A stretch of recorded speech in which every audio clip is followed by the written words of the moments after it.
pela fé, no nome do Senhor Jesus Cristo. Invocamos o teu nome. A palavra diz: todo aquele que invocar o nome do Senhor será salvo, e será plenamente salvo, esclarecido, liberto, curado, consolado. Nós fazemos isso hoje num ato simples de fé, porque o teu nome é assim, dado a nós. Pedimos esclarecimento, pedimos iluminação, pedimos alimento, consolo, conforto, orientação para a nossa vida. Que a nossa reflexão de hoje ilumine a nossa vida. Nós te pedimos, Senhor, com toda confiança, em nome de Jesus. Amém. Amém. Amém. Meus irmãos, escolhi hoje um nome de Jesus para estudar, um nome simples, doce, e que na verdade é mais do que um nome, é um título, porque Jesus jamais foi chamado por esse nome, e nem esse nome volta a aparecer nos evangelhos, né? Apenas Mateus, lá no capítulo 1, versículos 21 a 23 ali, quando ele conta o nascimento de Jesus, ele fala: isto aconteceu para que se cumprisse o que fora dito pelo Senhor por intermédio do profeta. Eis que a virgem conceberá e dará à luz um filho, e ele será chamado pelo nome de Emanuel, que quer dizer Deus conosco. Esse nome é singular. Jesus, ao que consta, jamais foi chamado por esse nome, mas é um nome que é dado a ele profeticamente, e eu queria estudar com vocês hoje a origem do nome, de onde ele veio, porque ele está dizendo aqui a palavra do Senhor por meio do profeta. Então o próprio Mateus aqui invocou uma profecia de 600 e tantos anos, 700 anos antes, né? Quase 7 séculos antes do nascimento de Jesus. Então, isso nos mostra que o nome tem uma história, que o nome tem uma origem, ele tem um berço histórico, né? No qual ele foi então proferido, foi prometido, né? Então nós temos aqui a palavra de um profeta, né? E séculos de história depois, né? Outra circunstância, outra realidade, outro mundo, né? Nós vamos ter então isso que o profeta fala: isto aconteceu, né? Para que se cumprisse o que fora dito pelo profeta. Então vamos ver de onde o nome vem, qual profeta disse isso, em que contexto, em que situação, porque o nome carrega esta bagagem histórica, carrega esta profecia, né? Depois, como esse nome foi aplicado a Jesus, como nós podemos entender esse nome em Jesus, e depois então estudar um pouco do que isso significa para nós, né? Esse nome traduzido aqui como Deus conosco. Entenderam então? Vamos voltar então lá no berço do nome, né? 700 anos atrás. Depois olhar o que o nome significa para Jesus, porque se Jesus não foi chamado por esse nome, ninguém chamou: ó Emanuel, tem misericórdia de mim, né? Ó Emanuel, o que o Senhor quer dizer com isso, né? Então esse nome provavelmente indica mais do que um nome, né? Indica um título, indica a descrição de um caráter, de uma missão, né? Eu tenho dito para vocês que os nomes na Bíblia, especialmente quando são dados por Deus, têm esse caráter, né? O caráter de dizer mais do que apenas o nome próprio, o nome pessoal de alguém, né? Quando o nome é dado por Deus, né? Como nós vamos ver nesse próprio contexto aqui de Mateus, né? Porque nesse contexto de Mateus, o nome Emanuel está imediatamente associado a Jesus, que também é um nome dado por Deus, né? Ele diz para José: você dará ao menino o nome de Jesus. E isso vai acontecer para que se cumpra uma profecia. A profecia do profeta que diz: eis que a virgem conceberá e dará à luz um filho, e o seu nome será Emanuel. Então, no mesmo texto em que o anjo diz que o nome do menino será Jesus, o próprio Mateus invoca esta profecia, e junto com ela um outro nome. E todos esses nomes, então, de acordo com a nossa colocação aqui nesse curso, carregado de significado. Por isso nós estamos falando em teologia, né? Teologia da pessoa de Cristo por meio dos seus nomes. O que nós estamos entendendo? Que esses nomes têm conteúdo, têm significado, têm algo a nos dizer sobre a pessoa de Jesus. Esse é o caso do nome Deus conosco. Por isso o nome está dado ali como um nome profético, né? E com um significado. E esse significado tem algo a nos dizer, né? Então esse é o roteiro, digamos assim, básico do que nós queremos fazer. Vamos para então Isaías capítulo 7.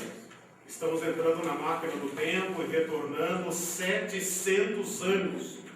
E o nosso cérebro já se perdeu no meio do caminho, porque nós não sabemos o que é 700 anos, né? Nós sabemos alguma coisa aí como 40 anos, 50 anos, 100 anos. Passou disso na nossa mente, já virou apenas um número, né? E é 700 anos de história, né? Nós não sabemos o que isso significa, nós temos muita dificuldade. É mais do que a história do Brasil, né? Então já extrapolou todos os nossos limites, né? Extrapolou os limites da nossa capacidade de compreender. Mas esse nome então ocorre apenas em Isaías e depois é pensado por Mateus como o cumprimento em Jesus Cristo.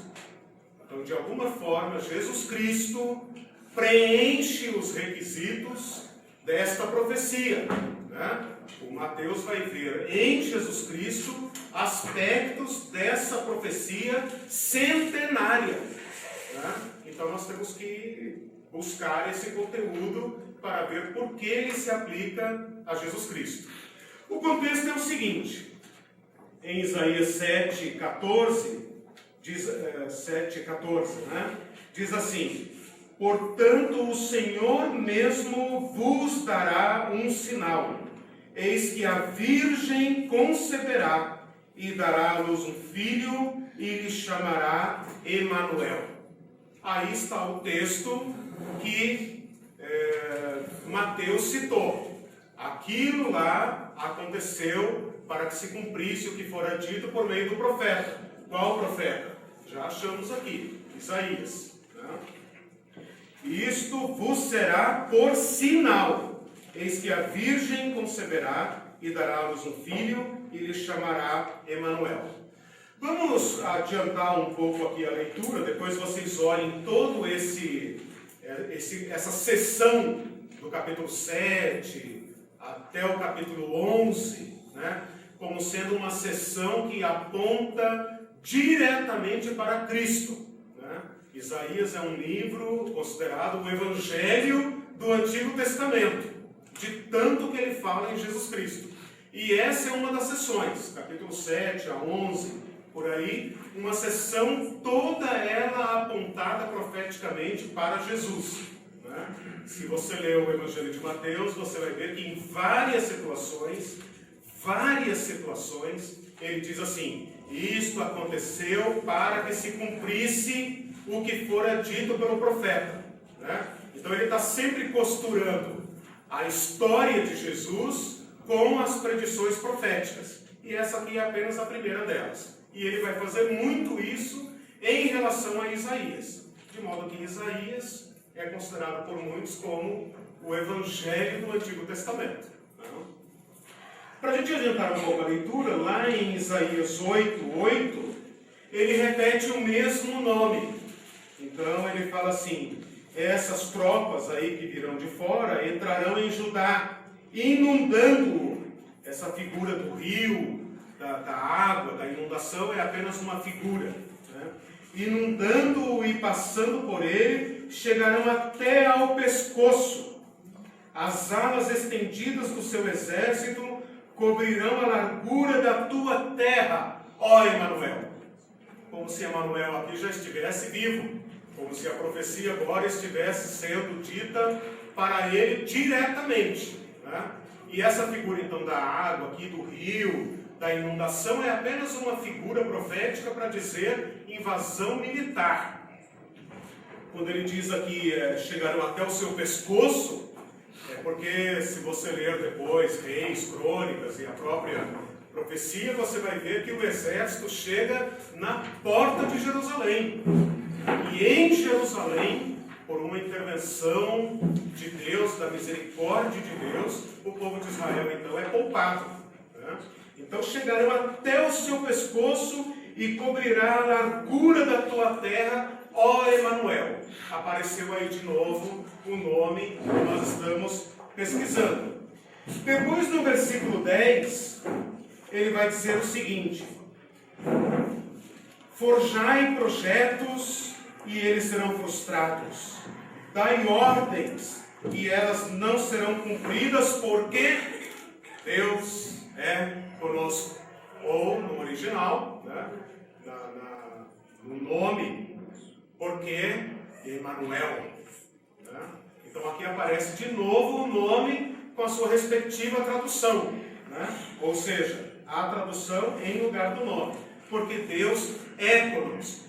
Se a gente continuar lendo aqui o capítulo 8, a gente vai perceber que ele começa a descolar da história, né, da história local ali, circunstancial do profeta, e começa a apontar para eventos que já são claramente proféticos, né? Então a gente poderia continuar aqui a leitura e tal, que ele vai falar: temam o Senhor, seja ele o vosso espanto, parem de consultar os mortos, voltem-se para a lei do Senhor e tal. E aí desaguamos no capítulo 9. Lembra que a Bíblia original não foi escrita com subtítulos, capítulos e versículos, né? Então nós podemos entrar direto e reto, né, no capítulo 9. Mas para a terra que estava aflita, não continuará a escuridão. Estou lendo nas minhas palavras. Deus, naqueles tempos antigos, deu uma terra desprezível para Zabulon e para Naftali, mas nos últimos dias tornará glorioso o caminho do mar, além do Jordão, Galileia dos gentios.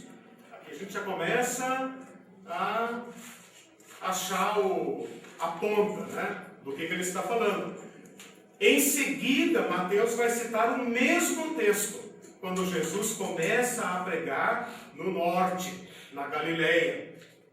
O povo que andava em trevas viu grande luz, e aos que viviam na região da sombra da morte, resplandeceu-lhes a luz. O Senhor deu grande alegria a esse povo, e eles se alegram diante do Senhor, como no meio das grandes festas e das grandes conquistas. O Senhor vai quebrar o jugo desse povo oprimido. E depois naquele, né, só para adiantar um pouco a leitura, no versículo 6, porque um menino nos nasceu. Fala de novo de um menino que nasce. Um menino carregado de esperança e de vitória. E o seu nome, o governo estará sobre os seus ombros.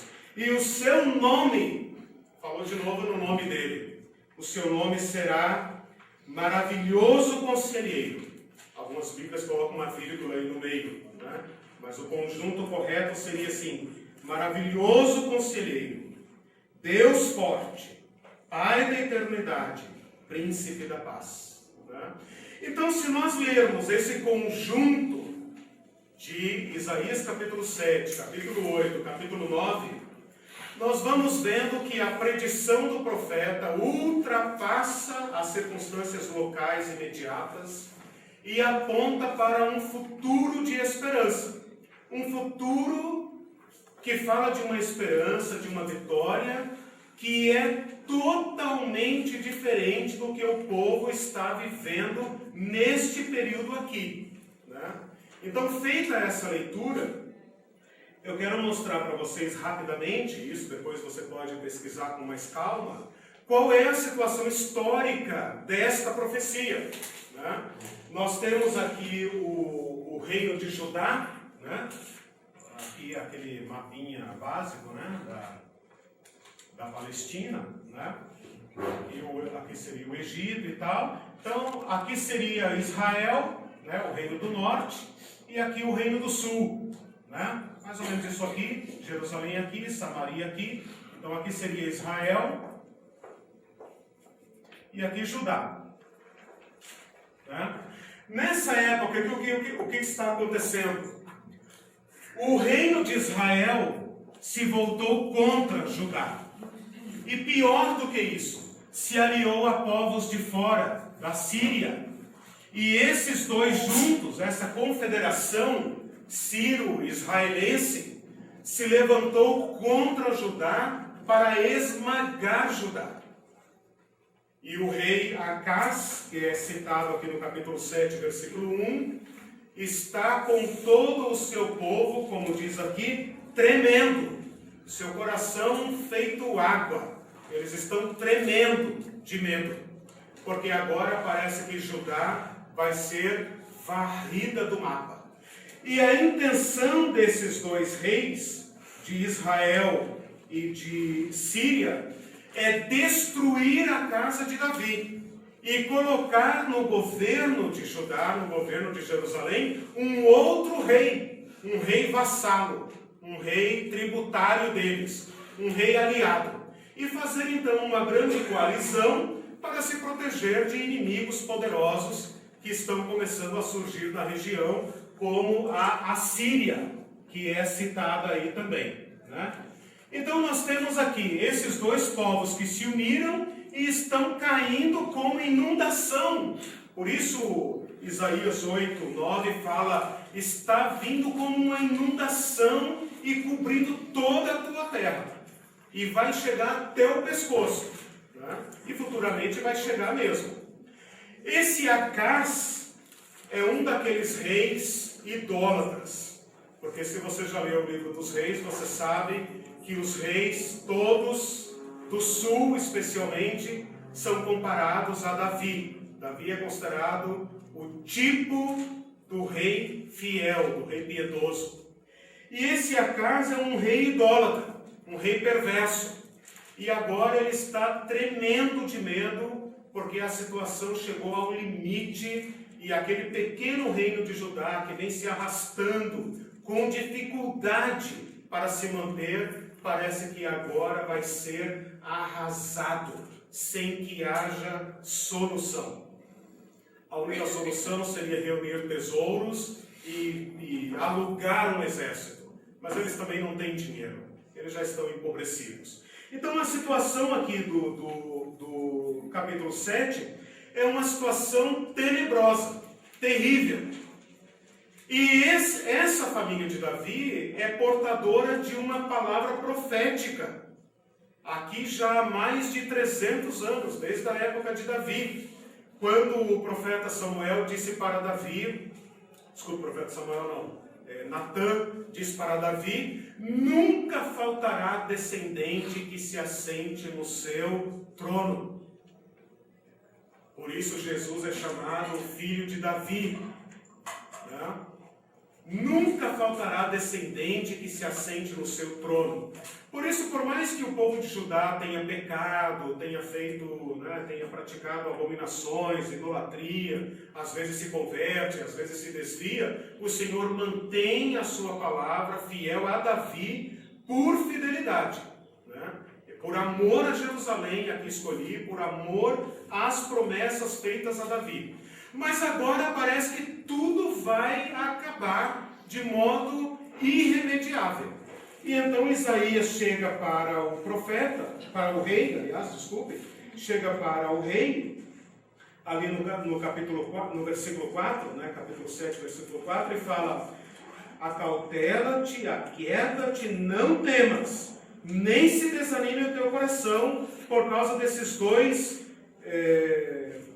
fogos.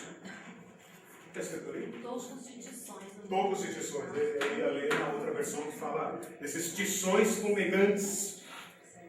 Por causa do ardor do rei da Síria e do rei de Israel.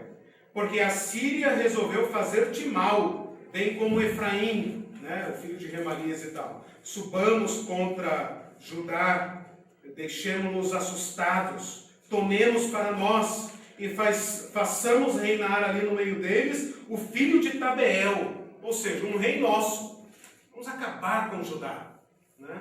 Porque Judá não se alia conosco, Judá vai ser um perigo para nós, né? Vamos acabar com eles. Assim diz o Senhor, isso não vai dar certo, não vai acontecer, mas a capital de Síria continuará sendo Damasco, e o rei de Damasco continuará sendo Rezim. E dentro de 65 anos, Efraim será destruído e deixará de ser povo. Entretanto, a capital de Efraim, aqui Efraim no sentido de Israel, será Samaria.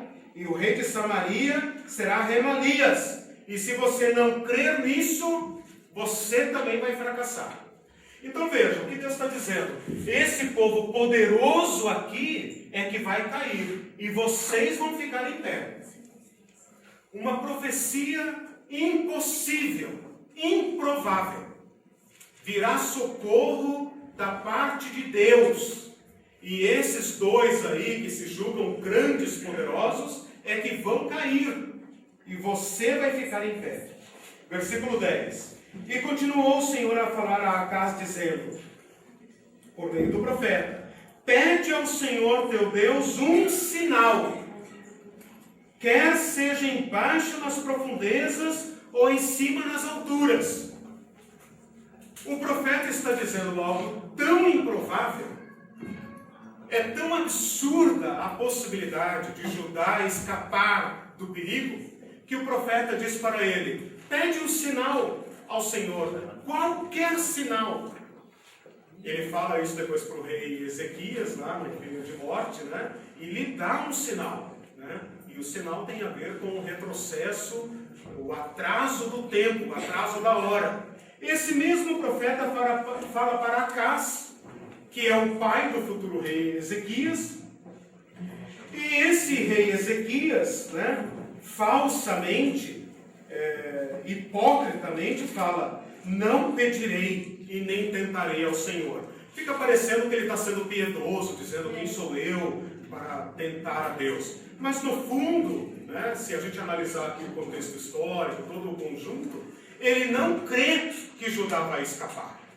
E no fundo, ele está determinado a alugar um exército, dizendo não tem saída. A única possibilidade é contratar o Egito, contratar a Assíria, algum inimigo desses dois aqui, né? Para então me contrapor a eles. E então o Isaías fica irado com o rei e diz o seguinte, então disse o profeta Isaías, ouvi agora, ó casa de Davi. Não se refere apenas a Acaz, né, o rei, mas aquele que é portador da promessa de que sempre haverá no trono de Davi um descendente que reine, e o seu reino não terá fim. Então disse o profeta, ouvi agora, ó casa de Davi, acaso não vos basta cansar os homens, mas ainda também cansareis ao meu Deus? E então agora vem o sinal. Um sinal que foi oferecido e não pedido. Então o versículo 14 fala assim, portanto, o Senhor mesmo lhes dará um sinal. Um sinal que não foi pedido.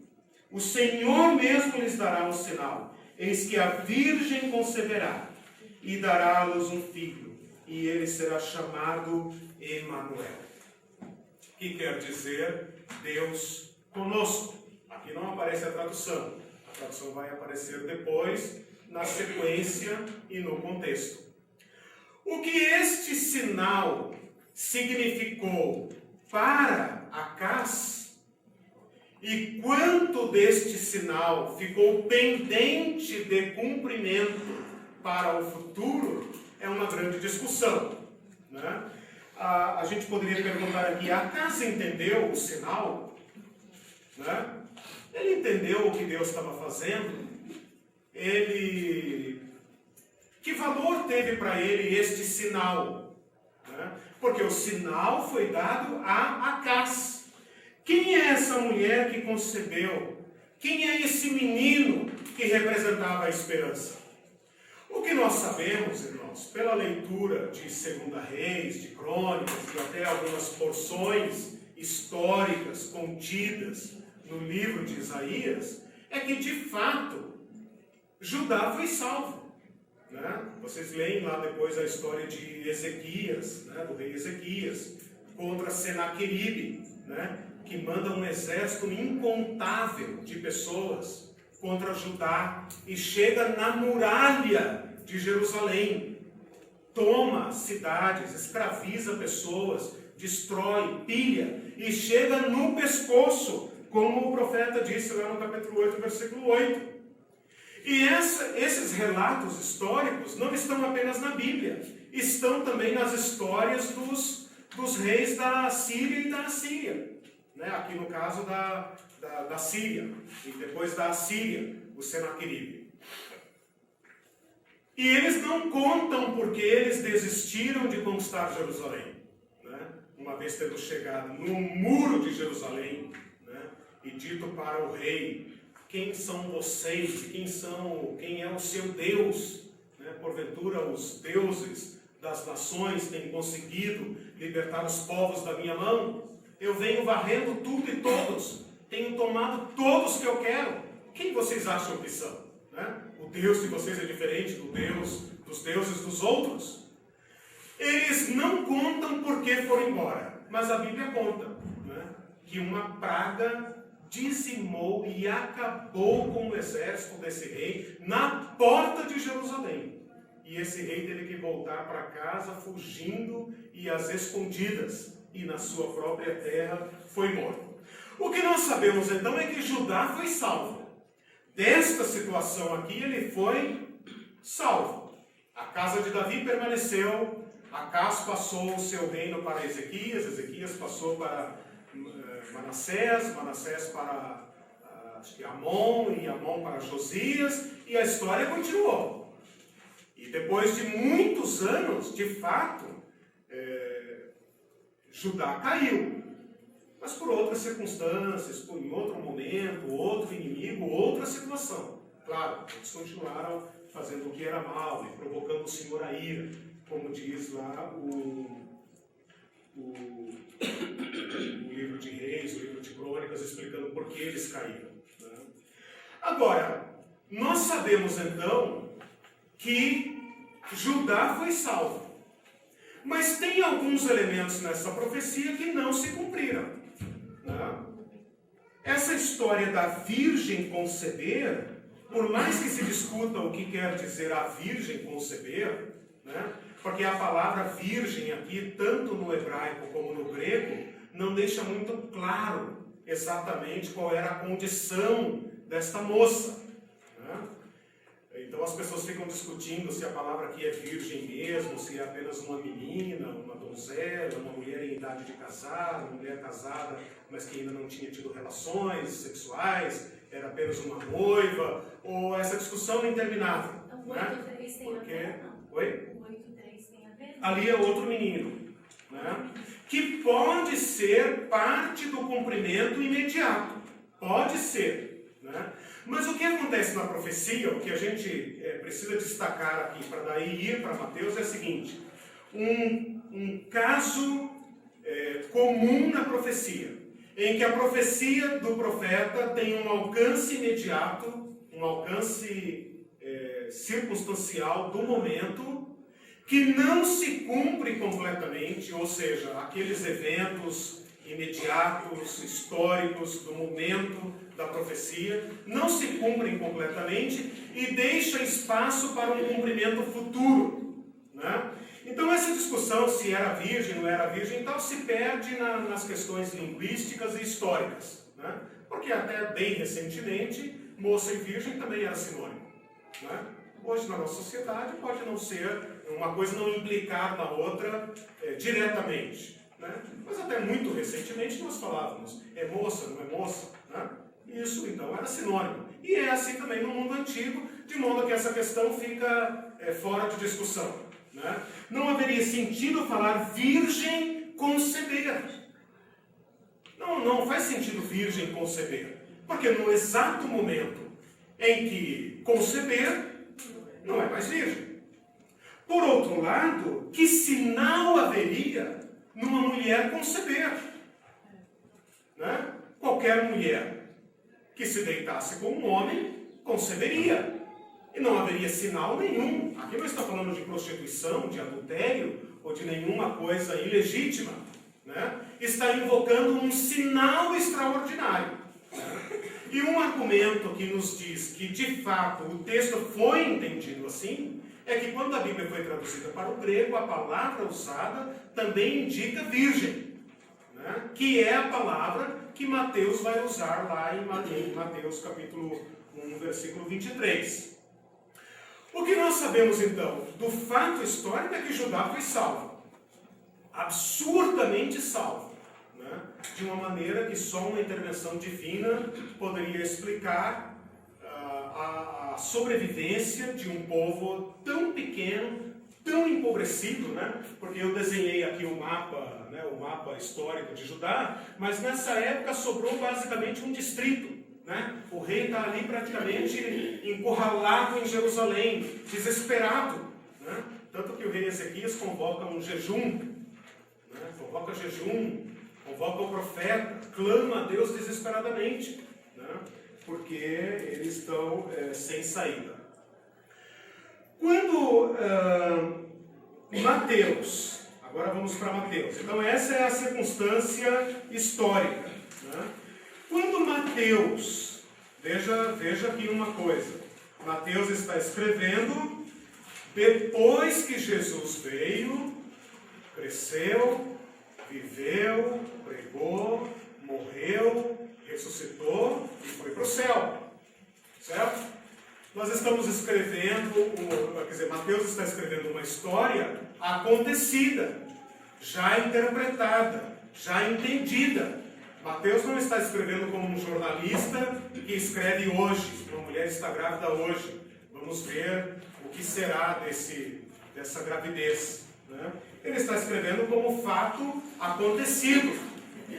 E aqui então ele anota o nascimento de Jesus assim, ora, o nascimento de Jesus Cristo foi assim. Mateus capítulo 1, versículo 18. Estando Maria, sua mãe, desposada com José, e aqui você conhece a história, né? Ela estava noiva, prometida, né? Sem que tivesse antes coabitado, sem que tivessem tido relações sexuais, achou-se grávida pelo Espírito Santo. Mas o José, o noivo, observando aquela situação, sem a participação dele, entrou em crise e pensou, qual é a saída? Denuncio ou não denuncio? Né? Assumo ou não assumo? O que eu faço agora? E sendo justo, pensou em deixá-la secretamente, versículo 19. Se ele fugisse, ele seria o noivo injusto, né? O noivo infiel, o que tinha feito mal para a moça, né? Ido embora e deixado Maria como uma viúva, como uma mulher repudiada. Nesse caso ela seria inocentada e ficaria na casa dos seus pais. Mas enquanto ele pensava isso, lhe apareceu um anjo dizendo, José, filho de Davi. Né? Olha o herdeiro de Davi aí. Né? José, filho de Davi. Não tenha medo, não fique preocupado em receber Maria, tua mulher. Ainda não tinha deitado com ela, ainda não morava junto com ela, mas já é tua mulher, porque o que nela foi gerado é do Espírito Santo. Ela dará à luz um filho, e tu assumirás a paternidade dele, porque tu lhe darás o nome, e o nome que tu darás é esse nome que eu já escolhi, é o nome Jesus. Lucas diz que esse nome também foi revelado a Maria. Tu lhe porás o nome de Jesus. Há uma tradição que diz que as mães escolhiam os nomes, mas os pais é que o publicavam para a comunidade. E as mães davam o nome. Né? Muitas mães, ao dar à luz, chamou o seu filho assim, chamou como José, como Benjamim, como Caim, Abel e vários outros que a Bíblia relata. Né? E agora aqui o nome é revelado também para José. E é o nome que nós vamos estudar na semana que vem. E esse nome é dado e interpretado, porque ele salvará o seu povo dos pecados deles. Agora aqui entra uma nota editorial de Mateus, dizendo: ora, tudo isto aconteceu para que se cumprisse o que fora dito pelo Senhor por intermédio do profeta. Significa dizer, irmãos, que a igreja aqui está vendo, inspirada pelo Espírito Santo, está vendo Jesus como cumprimento total agora. Não parcial, mas total da profecia do profeta Isaías. A virgem conceberá e dará à luz um filho. E ele será chamado pelo nome de Emanuel, que quer dizer Deus conosco. Veja que o anjo dá o nome a Jesus de Jesus, porque salvará o povo dos seus pecados. E tudo isto acontece para cumprir uma profecia em que aquele menino foi prometido como alguém que iria libertar o povo. Agora, não apenas mais de inimigos físicos, de inimigos militares ou de inimigos políticos, mas de um inimigo mais terrível e mais poderoso, os seus próprios pecados. E esse nome vai significar que, uma vez liberto dos pecados, Deus estará conosco. Nós vamos ver na próxima aula que esse nome, Jesus, não significa apenas Deus salva, né? Mas que este menino salva, este menino salvará. Por isso ele é entendido aqui como o Deus conosco. Não quer dizer que o fato de Jesus ser chamado Emanuel, eu coloquei aqui na apostila, não quer dizer que ele foi chamado assim, mas que esse nome aqui agora é entendido teologicamente como um nome que descreve a pessoa e a obra de Jesus. Por quê? Porque o livro está sendo escrito depois que tudo aconteceu. E agora Mateus vai escrevendo o Evangelho, sempre apontando e costurando, né, com marcas proféticas antigas. Tudo isso aconteceu para que se cumprisse o que fora dito por meio do profeta. Essa presença de Deus também agora em Jesus não é apenas aquela sombra antiga que dizia: Deus esteja contigo, o Senhor está conosco, né? Que o Senhor esteja com você. Mas agora é Deus mesmo, em pessoa, na pessoa de Jesus. Nós estudamos na aula passada aquele texto de João, quando ele fala: o verbo se fez carne. É este entendimento que está aqui. Deus agora está conosco. Ele mesmo está conosco. Neste menino. Neste menino habita, Paulo vai dizer, neste Jesus habita corporalmente toda a plenitude da divindade. Ou outras frases como Paulo lá em Timóteo, dizendo: aquele que foi manifestado na carne, aquele, o glorioso que foi manifestado na carne.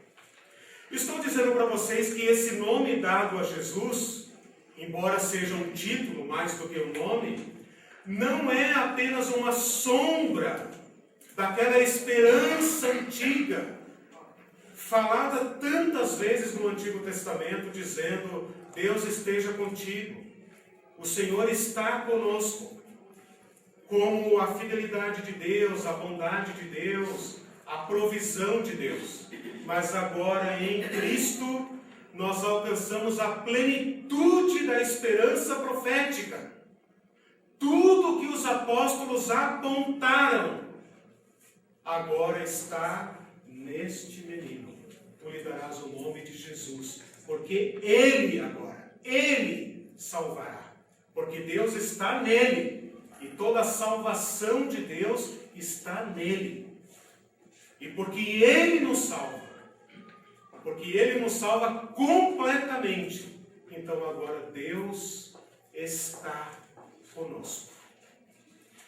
Eu espero que até agora a gente tenha conseguido buscar o nome lá do seu berço profético, né? Dessa situação de opressão e libertação, né? E trazer todo esse contexto para Jesus, o bebê, aonde também Roma é o gigante opressor em cima do pequeno povo de Judá, né?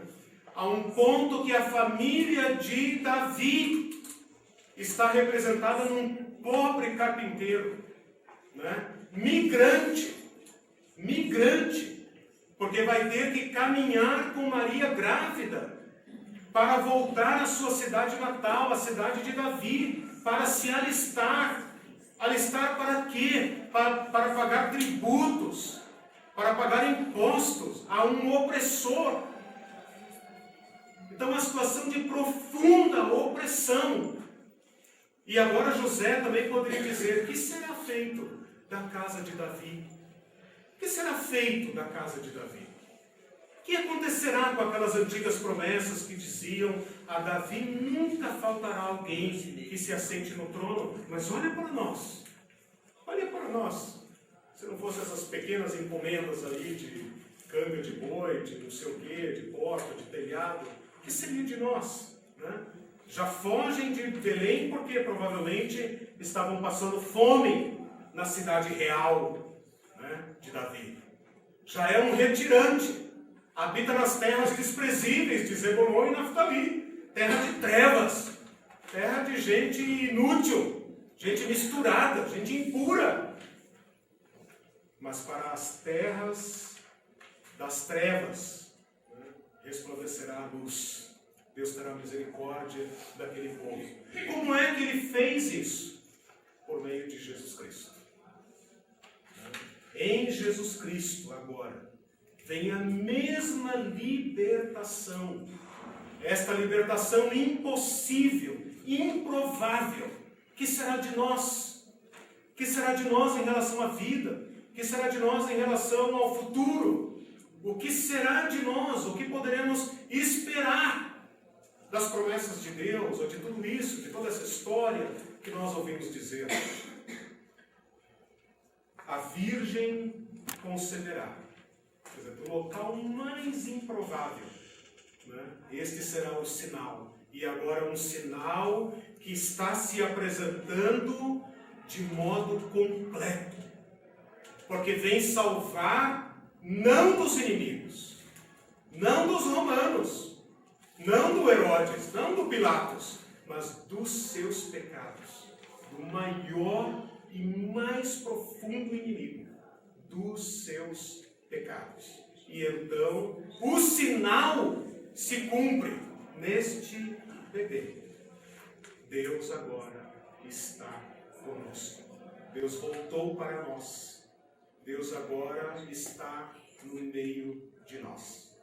Então, irmãos, pegando a profecia, trazendo para Mateus, né, para uma situação de profunda opressão, pior do que aquela dos tempos de Acás e de Isaías. Porque esse Império Romano é descrito como o pior dos monstros, né? Lembra que os reinos são comparados a monstros, a bestas, feras, né? Como as bestas do Apocalipse. E esse Império Romano é descrito como o mais violento de todos. E dentro deste contexto, o sinal se cumpre agora completamente. Não houve um Emanuel na época de Acás. Não houve. Eles foram salvos por um triz. A água chegou até um pescoço, diz. Né? A tua terra, ó Emanuel. Né? Eles chegaram lá, eles pisaram, pilharam, roubaram, saquearam. Né? E foi uma questão de tempo, tudo aquilo virou um caos. Tudo aquilo virou ruínas, cidades queimadas. E nunca mais se reergueram. Nunca mais houve um filho de Davi que se assentasse no trono. O último filho de Davi que se assentou no trono teve toda a sua casa assassinada diante dele. A última cena que ele viu foram todos os seus filhos mortos diante dele. E em seguida seus olhos vazados. E ele amarrado e levado acorrentado para a Babilônia. Assim acabou a casa de Davi. Mas agora, do nada, né, do galho seco, da árvore morta, nasce um renovo, um broto, né, um menino nos nasceu. Né? O seu nome é maravilhoso conselheiro, Deus poderoso, príncipe da paz, né, Pai da eternidade. Deus está conosco. Né? Deus está conosco de novo. E o seu nome será Emanuel, porque nele nós reconhecemos. Não houve Emanuel lá, em Isaías, em Acás, não houve. Houve meninos comuns, nascidos de mulheres comuns, que representaram alguma esperança por algum tempo, mas a desgraça já estava anunciada e desabou sobre eles e acabou com tudo. E como dizem os profetas, se Deus não tivesse deixado um remanescente, né, nós todos teríamos perecido como Sodoma e Gomorra. Né? Nós não teríamos sobrevivido. Né? Foi por graça, obra, misericórdia. Aqui no próprio capítulo 1 de Mateus, ele fala, livro da genealogia de Jesus Cristo, filho de Davi. Ele pega ali a linhagem e tal e vai com ela até a Babilônia, versículo 12. Lá na Babilônia, um outro parente de Davi, né, gera um filho. E dali vem a linhagem pobre de Davi. Né? Nunca mais se sentou no trono, nunca mais reinou, nunca mais usou coroa. Né? Mas lá no cativeiro, lá na lama, né, brota um renovo que vem, e vem, e vem, até chegar em José, filho de Davi. E agora a virgem da casa de Davi gera um menino, por obra do Espírito Santo. E esse menino é Deus voltou para nós. Interessante que na genealogia aqui, todos eles, até José, gerou, né? Exatamente o nome de Jesus não é gerou. E Jacó pegou José, marido de Maria, da qual nasceu Jesus. Todos eles foram gerados. Você vê que interessante, né? A salvação veio da mulher. Eu nunca tinha parado para prestar atenção nisso, porque lá no Gênesis, no capítulo 3, versículo 15, fala da semente da mulher. Que interessante, né? Eu poderia ter falado de você, Adão, você que é o menos culpado, que foi induzido, né? Da semente da mulher nascerá aquele que esmagará a cabeça de Satanás. A cabeça da serpente, né? Da antiga serpente, do enganador. Né? Aqui nós estamos vendo esta habitação. Eu quero só verificar se vocês me acompanharam nessa trajetória. Que nós fomos 700 anos atrás, buscar muito rapidamente o contexto, apenas mostrar uma situação de perigo extremo, né, em que Deus intervém com um sinal para dizer: a minha aliança será mantida. Haverá descendência, sim. E não por causa de vocês, casa de Davi. Mas a palavra do Senhor será mantida. Haverá um descendente, sim, por obra e graça de Deus. E isso será um sinal. E agora, quando eles estão no fundo do poço, fartos de opressão e de escravidão, a casa de Davi está moribunda, está trabalhando pelo pão de cada dia. Uma virgem concebe. E Mateus vê neste nascimento, que é reconhecido desde o momento como sendo um nascimento prodigioso, sem participação de José, tudo isso muito bem documentado. Em nenhum momento fala que ele é filho natural de José, mas é filho de Maria, e como se cuidava filho de José, né? Sempre observado assim. Agora neste menino, veja, Mateus está escrevendo anos depois. Mateus está escrevendo com toda a visão da igreja. Provavelmente escrevendo lá pelos seus 20, 30 anos depois da morte e ressurreição de Jesus.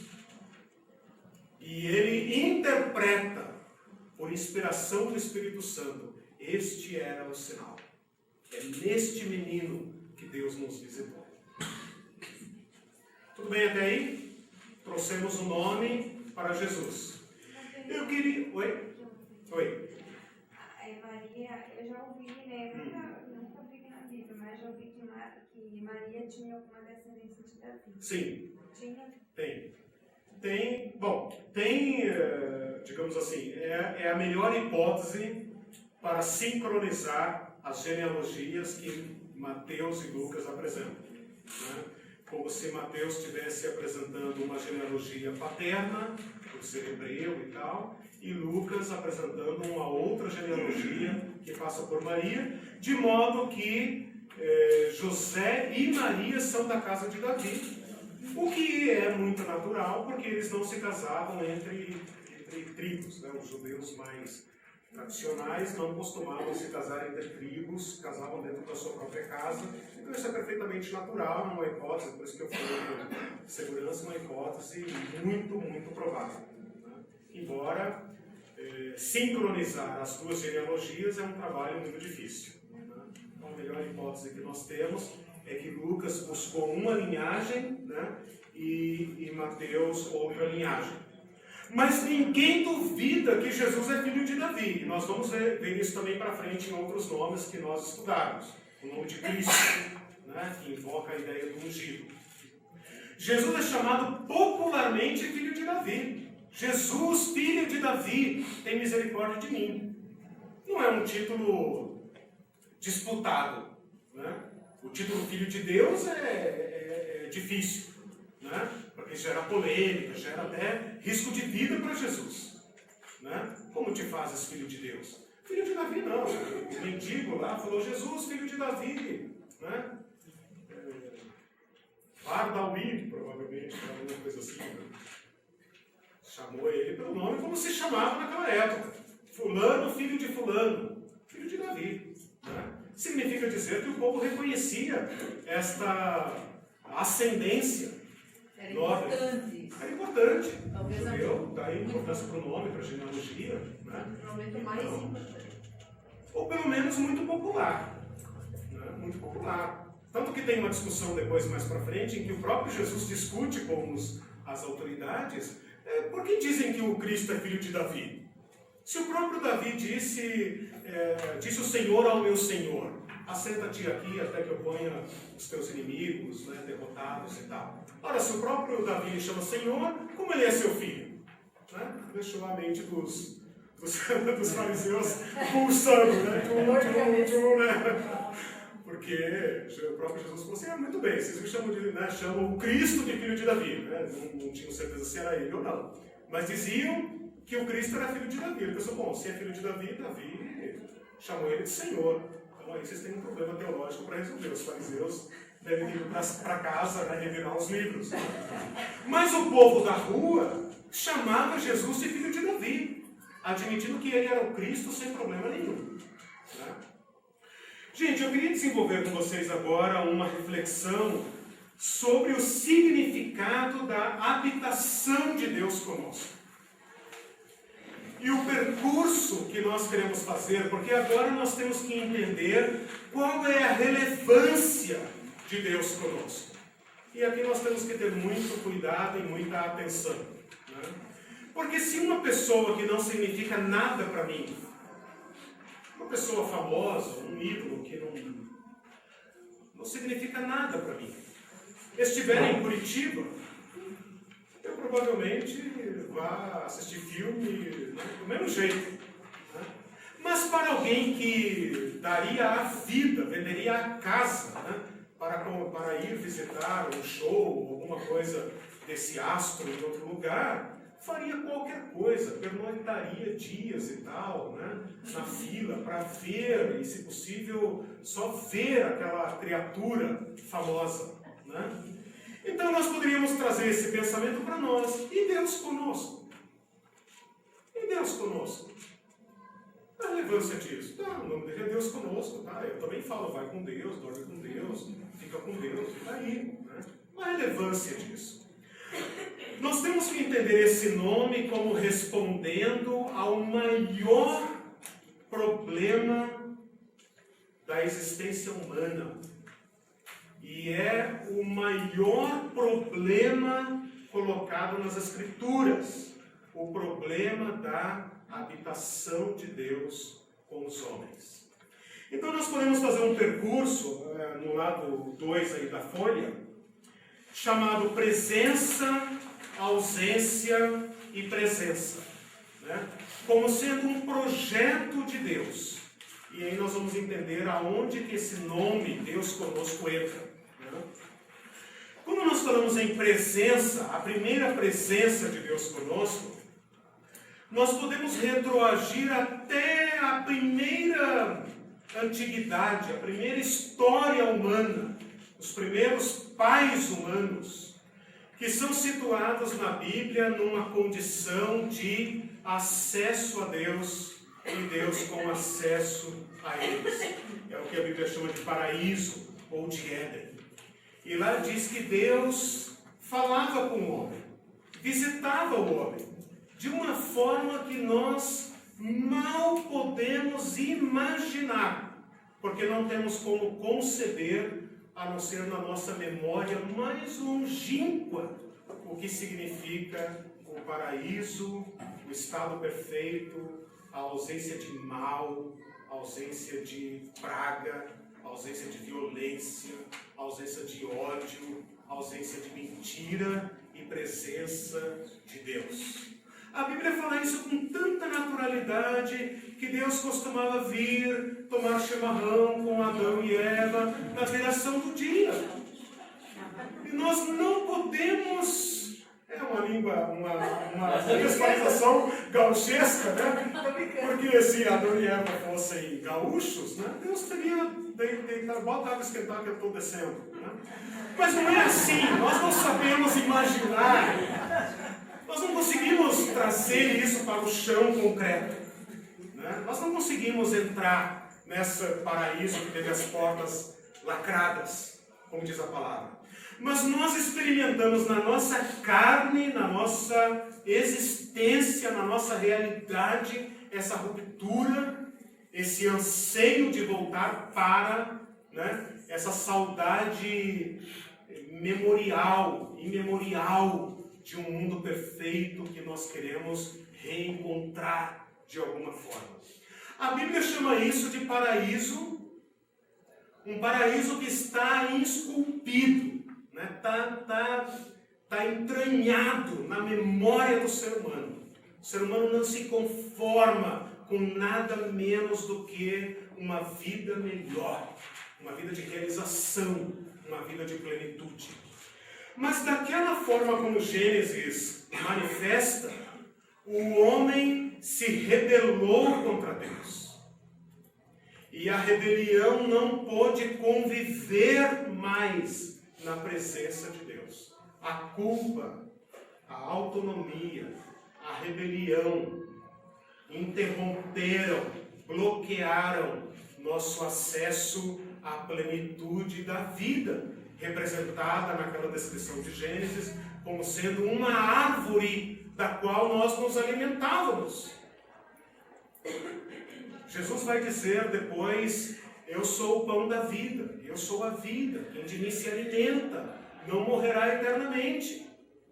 E lá no final das Escrituras aparece de novo um jardim e uma árvore, para alimento e para cura e para vida. E rios, como havia no Éden, no paraíso. Quem tem sede, venha a mim e beba. Beba da água da vida. Então, essa ponte, que começa lá no Éden, começa num paraíso, começa num jardim, começa nos rios, nas árvores, percorre um projeto que vai desaguar lá no final da Bíblia. Quando a Bíblia também termina num jardim, numa praça, num paraíso, com árvores e com rios. Então parte de uma presença de Deus, de uma habitação de Deus, e percorre toda essa trajetória para de novo encontrar-se com Deus na plena habitação de Deus. No meio do caminho tem uma tragédia que todos nós temos consciência, que é essa tragédia da ruptura, que a Bíblia chama de pecado, de desvio, de não realização, de não alcance da plenitude e de morte. E isso está representado nas Escrituras como a ausência de Deus. Os vossos pecados fazem separação entre vós e o vosso Deus. Não porque Deus ficou de mal de nós, mas porque nós não podemos mais coabitar com a luz, com a perfeição, aonde tudo transparece, aonde tudo precisa ser claro, aonde tudo é santo, tudo é puro, tudo é intocado, o mundo perfeito de Deus. Deus começa então a construir lá no palco do pecado, em Gênesis capítulo 3, quando ele fala: da semente da mulher nascerá a esperança. E Eva deu a luz aos seus filhos, olhando para eles e dizendo: é esse, será esse. Caim morreu. Aí vem outro: será esse. Depois vem Noé: será esse. Antes disso Enoque e tal: será esse, será esse. Quando Noé nasce, esse nos consolará, esse nos trará consolo. E essa esperança então percorre a história humana ao lado da nossa tragédia. E nós vamos vendo ao longo da história como o próprio Deus começa a construir um caminho de novo para que o homem volte a ter acesso a ele. Para a gente encurtar a história, quando Deus constitui um povo para si, ele manda esse povo construir uma casa. Uma casa móvel, simples, rústica. Por mais bonito que você queira representar o tabernáculo, não deixa de ser um barracão feito de peles. Com tudo aquilo que foi feito, era material rudimentar, material do deserto, material tecido à mão por artesãos, era o que se podia ter. A única beleza daquele tabernáculo era a presença de Deus. Ali virei a ti. Sob o sangue da expiação, no propiciatório, ali virei a ti, ali aceitarei a presença de vocês, ali aceitarei, ali falarei, ali perdoarei os pecados, e ali manifestarei a minha presença. Mas não é ainda um Deus que habita, é um Deus que se manifesta, um Deus que manifesta graça e misericórdia. Então, dentro daquele barracão de lona,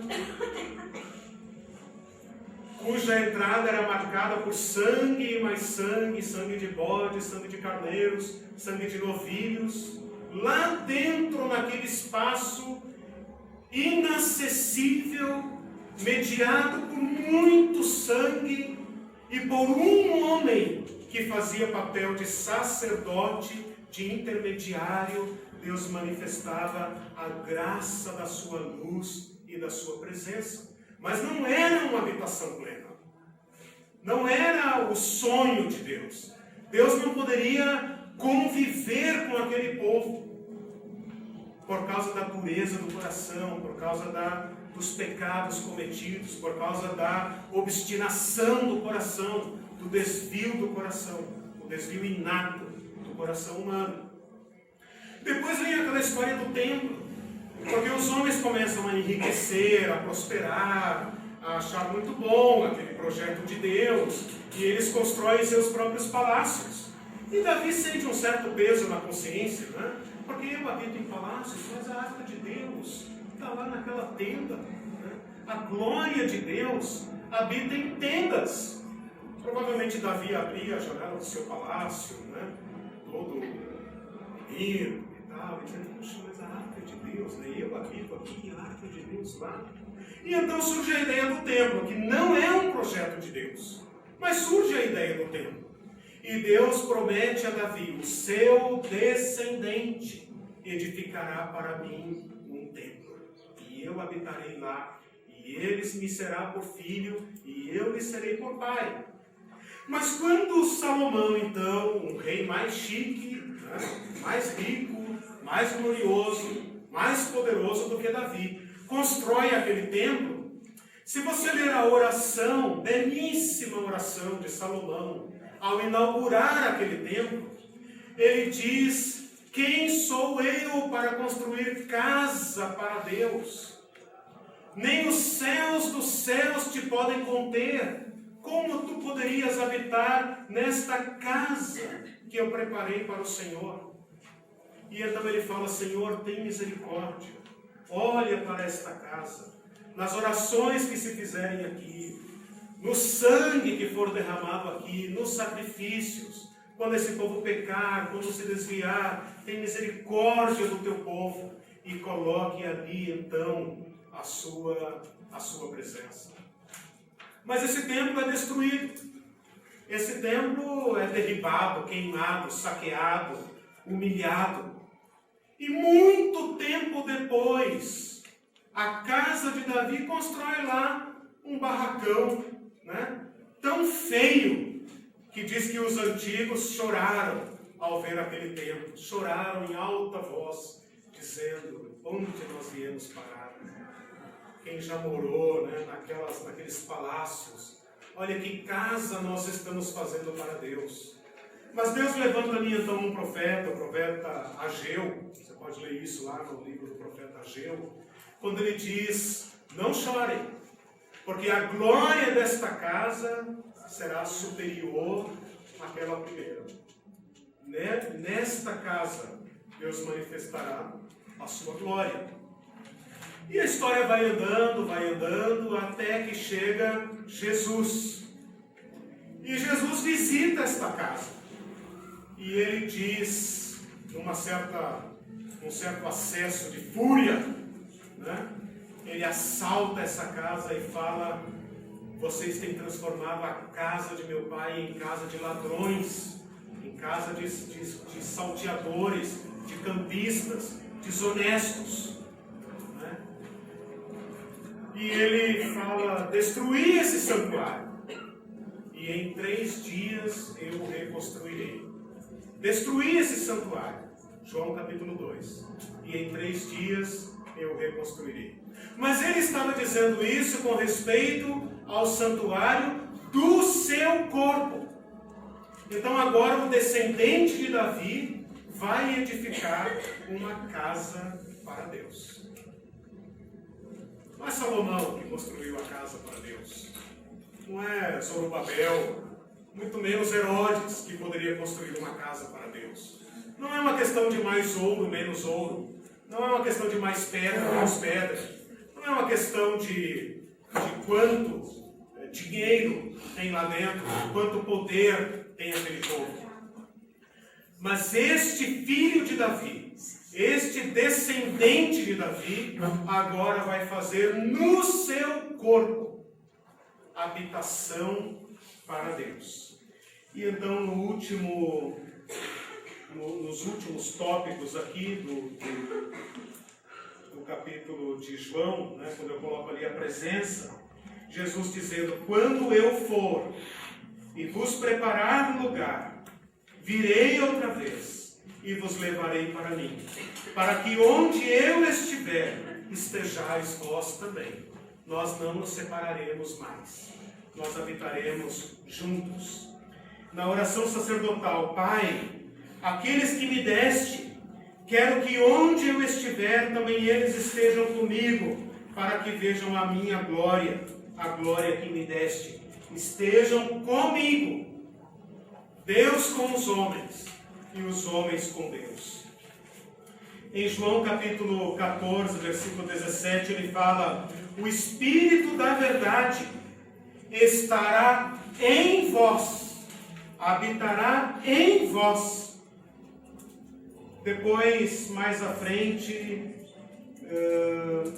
Paulo vai dizer: não sabeis que vós sois o templo de Deus e que o Espírito de Deus habita em vós.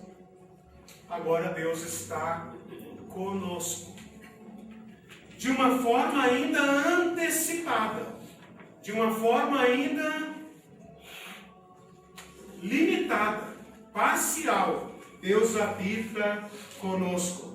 Não sabeis que o vosso corpo é o templo do Espírito Santo que habita em vós, proveniente de Deus, e que não sois de vós mesmos?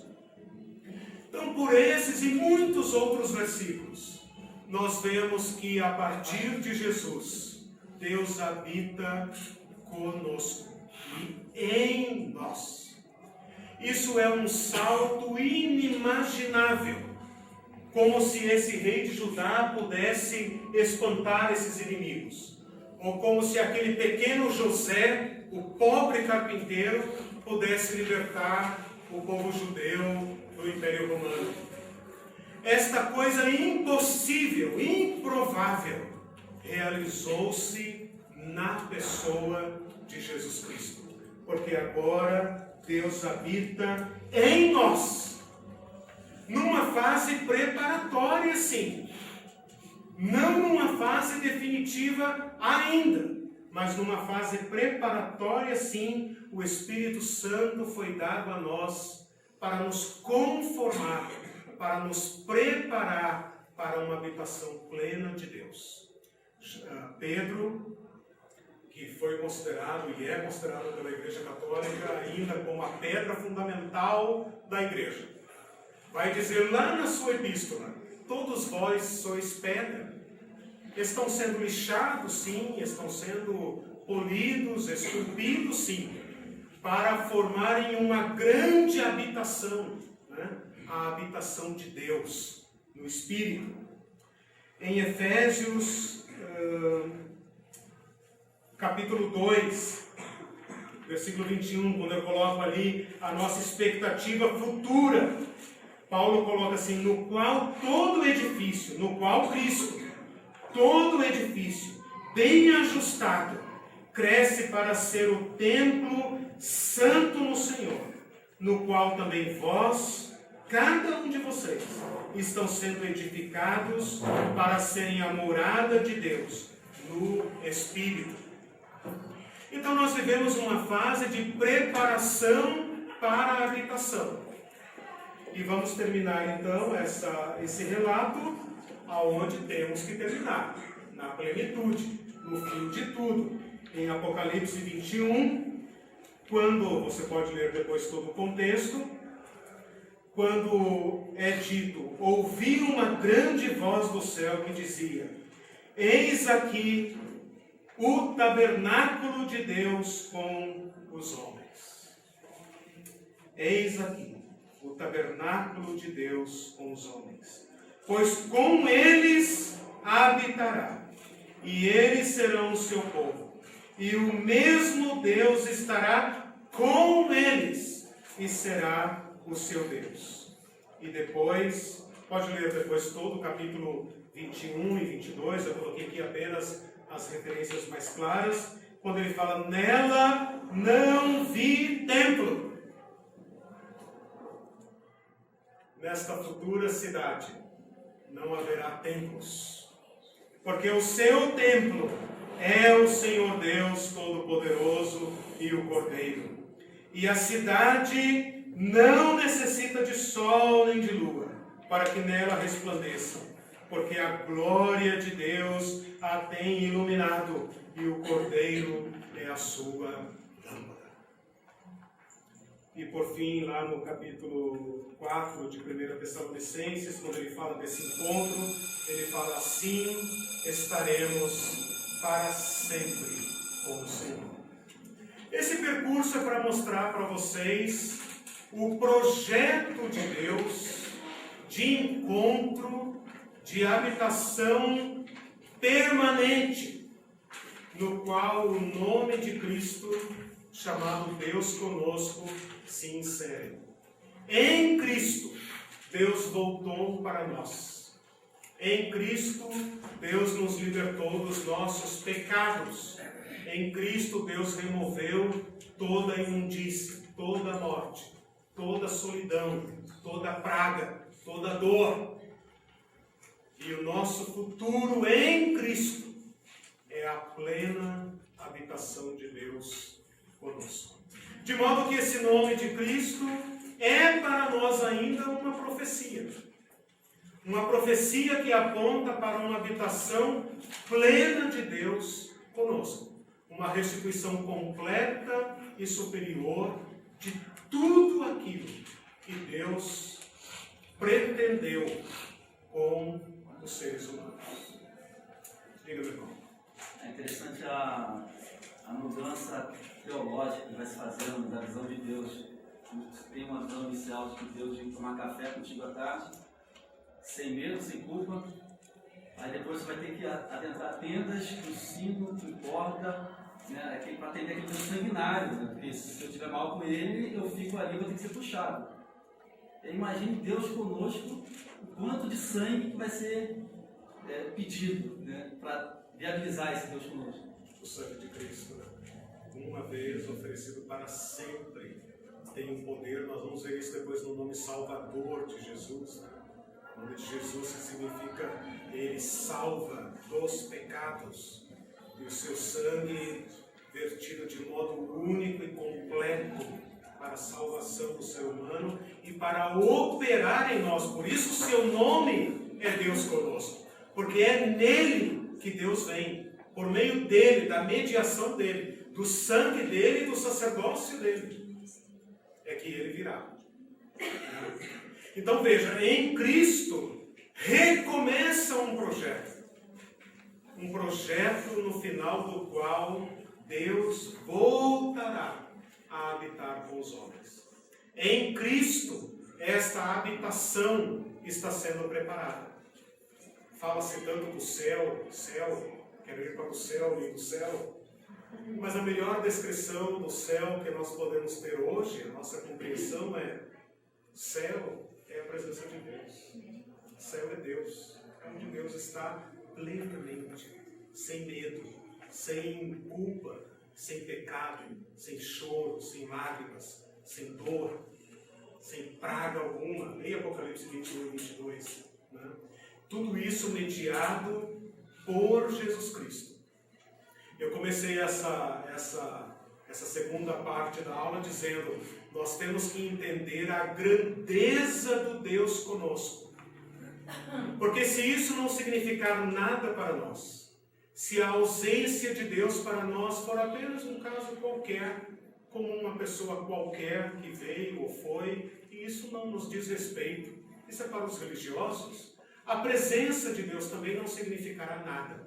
Porque pessoas olharam para Jesus e disseram: tu és o rei dos judeus? Devo poupar isso aqui? Isso é o rei dos judeus? Mas outros viram, como Mateus viu, este menino é o cumprimento completo de séculos de esperança. séculos de esperança por uma visitação definitiva de Deus, porque agora Ele está conosco. Eu quero terminar a minha exposição aqui, né? O livro de Mateus começa com Deus conosco. No capítulo 18 fala: em qualquer lugar em que 2 ou 3 invocarem a minha presença, o meu nome, eu agora estarei com eles. Eu estarei com eles. E termina o seu evangelho, última palavra do evangelho, termina com Emanuel. Eu estarei com vocês todos os dias até a consumação dos séculos. Eu virei para eles e farei neles morada. O Espírito Santo que agora está perto de vocês, estará em vocês, porque habitará em vós. Então, irmãos, nós ainda estamos ausentes do Senhor. Nós não vemos nada do paraíso. Nós só vemos dor, lágrimas e gemidos. E a nossa vida cristã é feita de ausência e de solidão. E de escuridão, muitas vezes. Mas nós estamos iluminados por uma promessa de habitarmos para sempre com o Senhor. Essa promessa tem um penhor, tem uma garantia, a presença do Espírito Santo conosco, como uma antecipação daquilo que virá, daquilo que está preparado para nós, aonde não haverá mais ausência, em que Deus será tudo em todos, né? Em que nós estamos sendo preparados para sermos unidos em amor com Deus para sempre. É isso que o nome de Jesus significa. A Virgem concebeu, a semente da mulher brotou, de onde nunca poderia ter brotado, do ventre de uma virgem, sem participação humana, não é obra de homens, né? Mas do ventre da virgem brotou aquele serzinho enrugadinho, chorando, buscando o seio da virgem, né? Brotou a salvação e Deus nos visitou. Que linda esperança, né, que nós temos para esta pequena palavra que só Mateus percebeu e registrou. Deus está conosco. Eu queria terminar essa aula, um minutinho só, para dizer o seguinte, uma reflexão que eu tenho feito e tal. O que nós fazemos com isso tudo, né? Com essas lições bonitas e esclarecedoras e tal, né? E todo o material que você tem aí, né? O que nós fazemos com tudo isso? Porque agora as nossas vidas esses nomes têm um significado para nós. Eles iluminam a nossa fé, né? Eu queria propor 3 coisas que eu tenho procurado praticar para que eu mesmo não perca essa revelação, né? Uma delas é essa que nós estamos fazendo aqui, é compreender, né? Talvez você tenha lido Emanuel e pensado que Jesus era filho de Manuel e Joaquim, né? Joaquim, herdeiro do Joaquim e tal, né? Porque os portugueses usam muito esse nome. O Joaquim também era um pai de Jesus, né? Antepassados de Jesus, filhos de Davi e tal. Mas agora você sabe, né? Então acho que o primeiro passo é esclarecer, saber, mergulha nisso, leia lá Isaías e tal, mexe nesse texto, procura referência, abre dicionário, ouve um vídeo e tal, lança luz sobre isso aqui, entenda isso, beba esse conteúdo da palavra de Deus, liga um versículo com o outro, escreve, anota, mas come esse texto, come essa palavra. A segunda coisa que eu pensei é ore em cima dessa palavra. Leve essa palavra para as suas orações, para as suas reflexões. Ore essa palavra. Então, mude as suas orações para falar: Tu és Deus conosco. Tu estás comigo agora. Tu és a presença de Deus. Então, assim, transforme essa palavra em palavra orante, em palavra orada, né? De modo que você tenha, então, essa palavra iluminando o seu relacionamento com Deus. Ou seja, transforma esse conteúdo em relacionamento. Relacionamento com Deus. E por último, a prática. Né? Faça o que Jesus fez. Né? Viva o Deus conosco no mundo, na realidade, né? Na prática de Jesus. E pergunte a Deus como a gente pode ser o Deus conosco amanhã, segunda-feira. Né? Como a gente pode vivenciar essa revelação, essa presença de Deus, essa habitação de Deus. Né? Essa palavra, tu és o templo do Espírito Santo, tem que nos fazer tremer. Porque isso é estonteante. Né? Nós temos então que levar esta consciência para a nossa vida. É o que eu estou tentando fazer. Né? Para não ficar apenas com uma aula interessante, cheia de informações bonitas e tal, mas levar isso para a iluminação da vida. Porque é lá que Deus está. Deus não está apenas aqui domingo no culto. Né? Deus está na vida real, na vida prática, esta que a gente vive. É lá que Deus está. Assim como Mateus viu Deus conosco naquela pobreza de Nazaré, nós podemos ver Deus amanhã na nossa segunda-feira. Eu estou lendo um livro que chama-se Através da Oração, e a autora ensina a gente orar a palavra na primeira pessoa. Quando você fala da prática ali, né? Estava vendo nesse versículo que você falou, né? Ela dará a luz no filho para as novas, porque ele salvará o seu povo dos seus pecados. Né? Ela ensina como a gente ora. Porque ele me salva dos meus pecados. Você leva a palavra para as suas orações. Você lê, mas muitas vezes lento mesmo, a palavra na primeira pessoa. O Senhor está fazendo isso comigo. Porque o reino de Deus está em mim. Vamos orar, irmãos. Senhor, nós te agradecemos por esse tempo juntos, pedimos que a tua palavra nos ilumine. Confiamos que fará, em nome de Jesus. Amém. Amém, meus irmãos. Desculpem uma oração da hora.